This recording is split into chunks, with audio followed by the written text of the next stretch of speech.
বাংলাদেশের কক্সবাজারের রামু সেনানিবাসেই কি হতে যাচ্ছে মার্কিন ঘাঁটি? হঠাৎ এমন প্রশ্ন কেন উঠছে?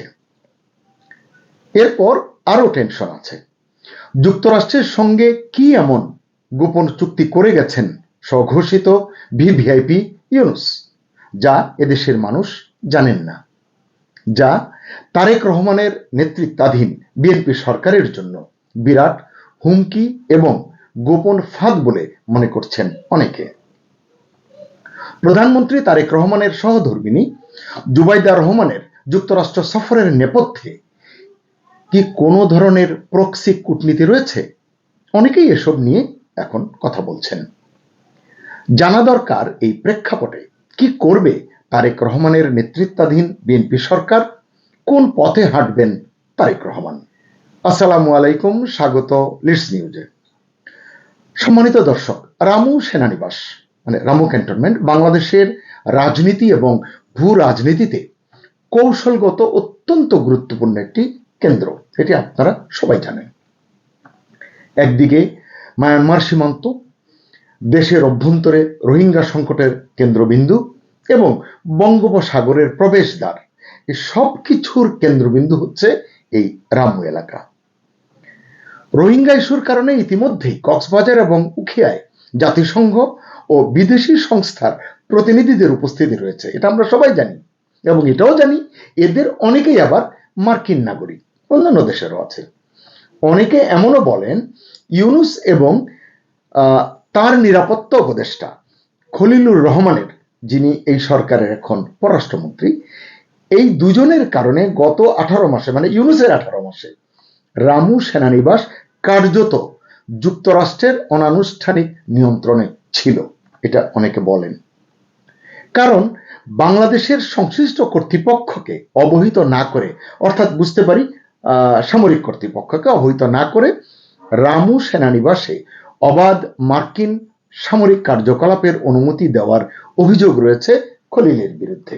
কথাগুলো একটু পুরনো, কিন্তু আজকের বিষয়ের সঙ্গে মিলে যাবে, আমি শুনতে অনুরোধ করছি।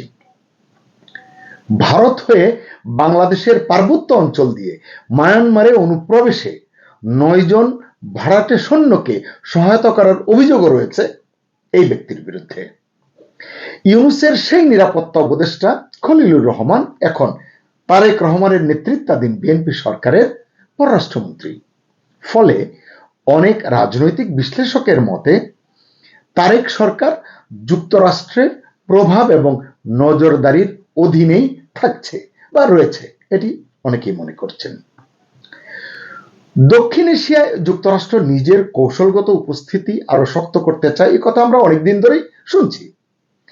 কিন্তু তাই বলে একটি স্বাধীন সার্বভৌম দেশে অর্থাৎ বাংলাদেশের কক্সবাজারে রামু ক্যান্টনমেন্টে অন্য একটি দেশ যত শক্তিশালী সে হোক না কেন তাকে ঘাঁটি গাড়তে হবে এবং এর প্রেক্ষাপট অগ্রপশ্চাৎ কেউ জানবে না, গোপনীয় হয়ে যাবে, আসলে অনেক দুশ্চিন্তার জন্ম দেয়, অনেক প্রশ্নের জন্ম দেয়।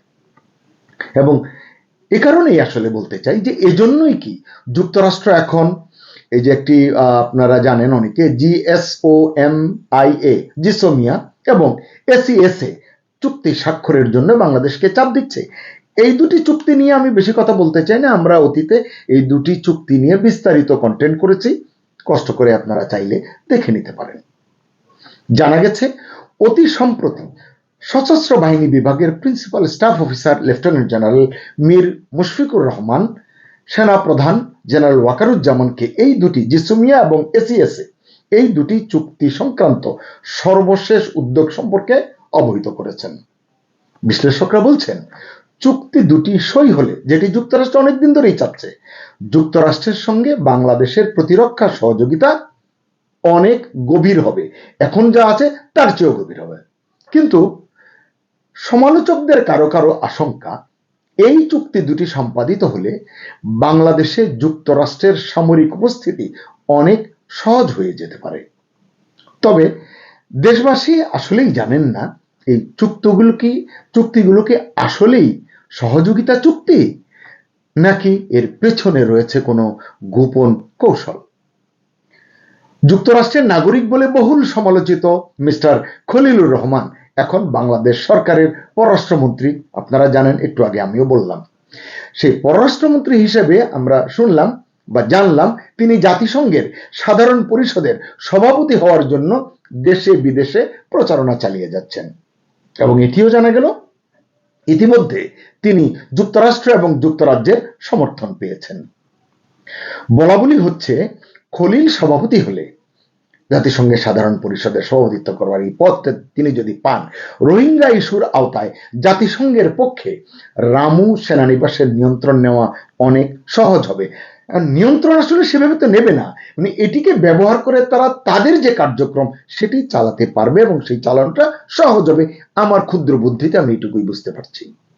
এবং যুক্তরাষ্ট্র দক্ষিণ এশিয়ায় বাংলাদেশকে একটি চীন বিরোধী প্রক্সি এবং স্যাটেলাইট স্টেটে পরিণত করতে যে চায় বা এরকম একটি কথা শোনা যায়, সেটি তারা সহজে করতে পারবে। এদিকে জানা গেছে গত 25 মার্চ মার্কিন রাষ্ট্রদূত ব্রেন্ট ক্রিস্টেনসেন আমাদের সেনাপ্রধান জেনারেল ওয়াকারুজ্জামানের সঙ্গে বৈঠক করেছেন। বৈঠকের অনেক ইস্যু আছে, এটি নিয়ে হয়তো আমি আরেকটি কন্টেন্ট করব। সেনাপ্রধান জেনারেল ওয়াকার মার্কিন যুক্তরাষ্ট্রে যাচ্ছেন, সেটি কেন যাচ্ছেন তার প্রেক্ষাপট নিয়ে তার একটি কন্টেন্ট আমি করতে পারি। তবে এই যে কথা বলেছেন, মানে এই কারণেই বললাম যে এইসব বৈঠকের বা এইসব আলোচনার মানে আনুষ্ঠানিক তেমন স্বীকৃতি কিন্তু আপনি কোথাও খুঁজে পাবেন না। তবু শঙ্কা, বাংলাদেশ কি ধীরে ধীরে ওই বড় শক্তির কৌশলগত ঘাঁটিতে পরিণত হচ্ছে? এই প্রশ্নটি কিন্তু অনেকের মনে। ঠিক আবার এই সময়ই বর্তমান প্রধানমন্ত্রী তারেক রহমানের সহধর্মিণী জুবাইদা রহমানের যুক্তরাষ্ট্র সফরও অনেকের মনে প্রশ্নের জন্ম দিয়েছে। হ্যাঁ, আমরা জেনেছি, বলা হয়েছে যে এটি একটি আমন্ত্রণ ভিত্তিক সফর। তো যতই বলা হোক, মার্কিন ফার্স্ট লেডি মেলানিয়া ট্রাম্পের আমন্ত্রণে জুবাইদা রহমান যুক্তরাষ্ট্রে গেছেন, একটি গ্লোবাল সামিটে অংশ নিয়েছেন তিনি, সেটিও আমরা দেখেছি সোশ্যাল মিডিয়ার কল্যাণে বা এই তথ্য প্রবাহের এই সুবিধার কারণে।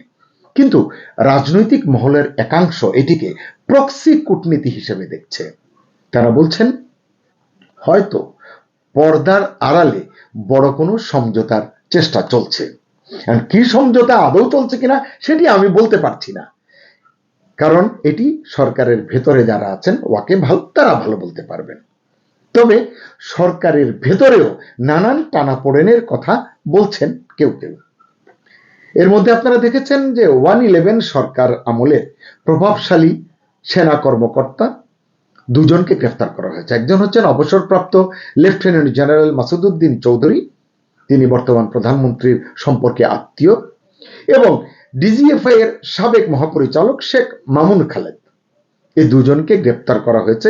এই গ্রেফতারকে অনেকে বলছেন, এটিকে দেখছেন তারা আসলে প্রতিশোধ হিসেবে, আইনের শাসন হিসেবে দেখতে নারাজ অনেকে। কারণ কি, অভিযোগ রয়েছে ওই সময়ে মানে 1-11 সময় বর্তমান প্রধানমন্ত্রী তারেক রহমান দুর্নীতি, হত্যা সহ অন্যান্য গুরুতর অভিযোগে গোয়েন্দা হেফাজতে নির্যাতনের শিকার হয়েছিলেন। নির্যাতনের শিকার তিনি হয়েছিলেন, অন্যায়ভাবে হয়েছিলেন, যার পরনাই হয়েছিলেন, এটি আমরা জানি। এটির আমরা তীব্র নিন্দা তখনও জানিয়েছি, এখনো জানাই। যে কোনো পরিস্থিতিতে এই ধরনের নির্যাতনের নিন্দা আমাদের জানানো কর্তব্য, আমরা জানাবো। কিন্তু প্রশ্ন করব যে এই গ্রেপ্তার আসলে কি ইঙ্গিত দিচ্ছে? এই যে দুজনকে গ্রেপ্তার করা হলো, শোনা যাচ্ছে আরো কাউকে কাউকে গ্রেপ্তার করা হতে পারে। এগুলো যদি বোঝা যেত, সহজে বুঝতে পারলে এই ধরনের আলোচনাটা আসলে সহজ করা যেত, সহজে সুনির্দিষ্ট লক্ষ্য ভিত্তিক আলোচনা করা যেত।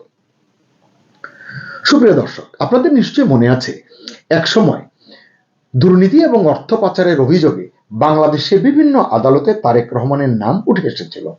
যথাযথভাবে আসুক বা চাপ প্রয়োগ করে আসুক, কিন্তু নাম উঠে এসেছিল।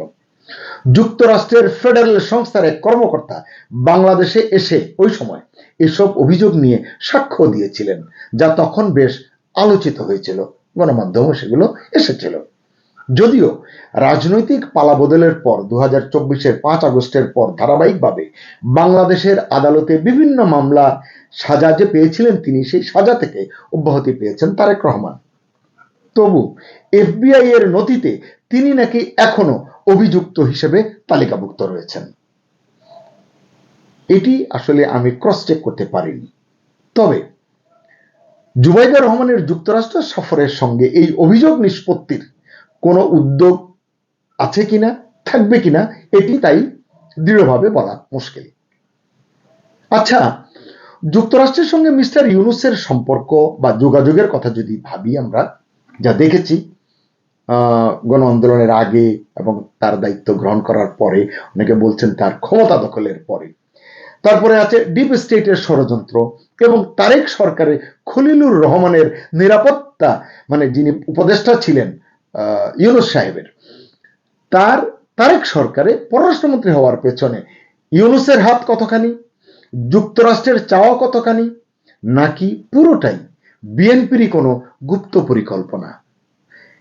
এসবের ফলে যুক্তরাষ্ট্রের কাছে তারেক রহমানের অতীত অবস্থান কি সহসাই বদলাবে? মানে যদি বিএনপি কোনো গুপ্ত পরিকল্পনার আওতায় খলিলকে নিয়ে সামনে যে এগোচ্ছে, এর বিপরীতে কোনো সুফল তারা পাবে কিনা এটি বলা যাচ্ছে না।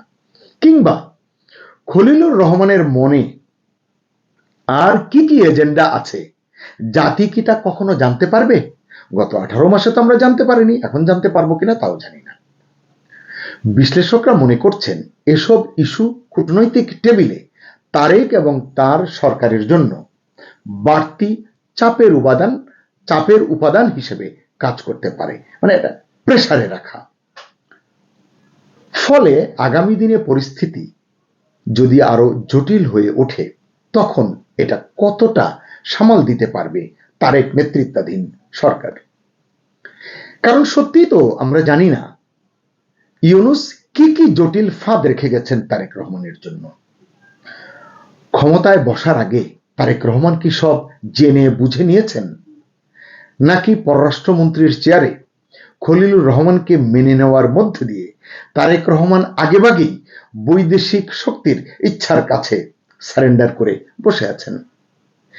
এসব প্রশ্ন আপাতত ছোট মনে হতে পারে অনেকের কাছে, কিন্তু এগুলোর সুদূর প্রসারী প্রভাব কিন্তু ফু দিয়ে উড়িয়ে দেওয়ার উপায় নেই বলে মনে হয়। তাই সাম্প্রতিক যে প্রশ্নগুলো, যে বিষয়গুলো নিয়ে আমি কথা বলছি, এগুলোকে যদি আমি সংক্ষেপে বুলেট পয়েন্ট আকারে দেখতে চাই, তাহলে কি দেখতে পাবো? যদি দেখি, মার্কিন রাষ্ট্রদূতের সঙ্গে সেনাপ্রধানের বৈঠক হতে পারে, মানে সময়ের কারণে এটি আলোচিত হচ্ছে। 2, সাবেক সেনা কর্মকর্তাদের একের পর এক গ্রেপ্তার যে করা হচ্ছে, এটির অভিঘাত। 3, রাজনীতিতে জামাত এনসিপির সঙ্গে একটা টানাপোড়েন লক্ষ্য করা যাচ্ছে। বাংলাদেশের ভেতরের শক্তি কাঠামোতে মানে এই ধরনের যে টানাপোড়েন, এটা কি ধরনের চাপ তৈরি করছে, কিংবা আদৌ চাপ তৈরি করছে কিনা। যদি চাপ তৈরি করে, তাহলে প্রশ্ন হলো তারেক রহমানের নবীন সরকার এসব ইস্যুতে কি করবে, কি পদক্ষেপ নেবে, এটি কিন্তু আমরা জানতে চাইতেই পারি। তারেক সরকার কি যুক্তরাষ্ট্রের সঙ্গে ঘনিষ্ঠ প্রতিরক্ষা সম্পর্কের দিকে এগোবে? যে জিসোমিয়া এবং এসিএস যে চুক্তির কথা অনেক দিন ধরেই আলোচনা হচ্ছে, শেখ হাসিনার সরকারের আমল থেকেই এগুলো নিয়ে আলাপ আলোচনা চলছে, এটির দিকে তারেক রহমান দ্রুত এগোবেন কিনা? নাকি ভারসাম্য রক্ষা করে চীন, ভারত সহ অন্যান্য শক্তির সঙ্গে সম্পর্ক সামলাবে? কারণ এটি শুধু কূটনৈতিক প্রশ্ন বা সিদ্ধান্তের বিষয় নয়, এটি বাংলাদেশের ভবিষ্যৎ অবস্থান নির্ধারণের প্রশ্ন। শেষ করব, রামু সেনানিবাস সত্যিই কি কোনো বৈশ্বিক খেলার কেন্দ্রবিন্দু হতে চলেছে? বাংলাদেশের পক্ষে মানে যুক্তরাষ্ট্রের হয়ে প্রতিরক্ষা খাতে যে চুক্তির চাপ, 1-11 পুরনো কেঁচোখোড়ার যে অভিঘাত যদি হয়, জুবাইদা রহমানের প্রক্সি সফর যুক্তরাষ্ট্রে যেটি তিনি গেছেন, সব মিলিয়ে যদি আমরা দেখি, আমরা একটি জানতে চাইতেই পারি যে বাংলাদেশ কি আসলে ভালো কিছু অর্জন করতে যাচ্ছে, নাকি শেষ পর্যন্ত নতুন শক্তির খেলায় ঢুকে পড়ছে বাংলাদেশ, যেটা নতুন বাংলাদেশের পথ তৈরির বদলে কেবলই ইউনূসের 18 মাসের এক্সটেনশন হিসাবে বিবেচিত হবে? কমেন্টে আপনার মতামত জানান। ভালো থাকুন, সুস্থ থাকুন, নিরাপদে থাকুন। আল্লাহ হাফিজ।